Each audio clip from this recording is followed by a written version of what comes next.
Hi there. Welcome to my YouTube channel. In this video, I will be talking about FSR 2.0. Image reconstruction technologies are here to stay. The appetite of the gaming industry and enthusiasts for a combination of high resolutions, high-quality graphics, and a high frame rate per second is on the table. However, even the most advanced graphics hardware is often unable to cope with these three demands simultaneously. The purpose of image reconstruction technologies such as NVIDIA's DLSS, Deep Learning Supersampling, or AMD's FSR, Fidelity FX Super Resolution, among others, is precisely to relieve the graphics hardware of some of the burden imposed by this usage scenario. The ultimate goal is to make high resolutions and the highest quality graphics compatible with a very high sustained frame rate per second. However, although they aspire to achieve the same goal, the philosophy of the technologies proposed by NVIDIA and AMD is very different. Broadly speaking, while DLSS resorts to real-time analysis of the frames of our games using deep learning algorithms, FSR uses a spatial scaling procedure that does not require any prior learning, although it must be implemented specifically in games.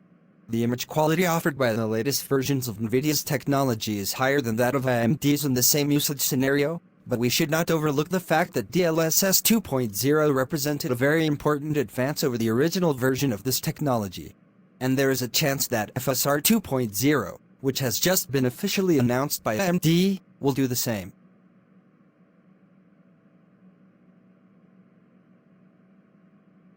AMD has changed its strategy.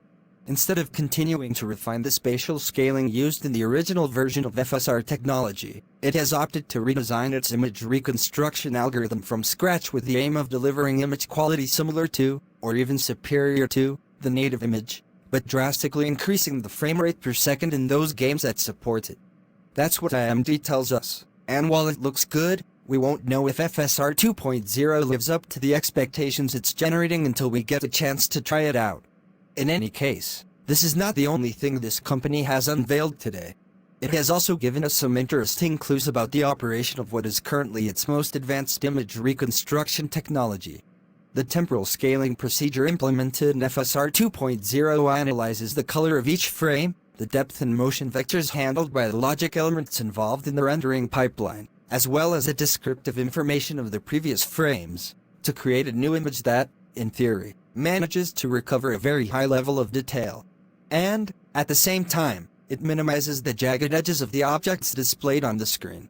AMD claims that FSR 2.0 offers a significantly higher image quality than the spatial scaling used by FSR 1.0. This may well be the case, but again it is important to remember that it is not reasonable to take anything for granted until we can analyze this technology. In the following composition, we can see an image quality comparison made by AMD that aims to show us the difference in quality between the image at native resolution, FSR 1.0 and FSR 2.0. It will be very interesting to face this last revision to NVIDIA's DLSS 2.x technology. Like FSR 1.0, the new version of this technology is an open source solution, so a priori it can be used by other hardware manufacturers. AMD has confirmed that FSR 2.0 will be available in the second quarter of this year, so we may not have to wait long to test it. Let's keep our fingers crossed that this will be the case. One last note, Deathloop will be one of the first games to implement it. Here ends our video on FSR 2.0. We hope you find it very useful. If you have any suggestion, kindly share with us in the comments section. Also, do not forget to like, share and subscribe to our channel. Please click on the notification bell in front of the subscribe button to turn on notification for this channel, so as to notify you when I post new video. Thank you for watching.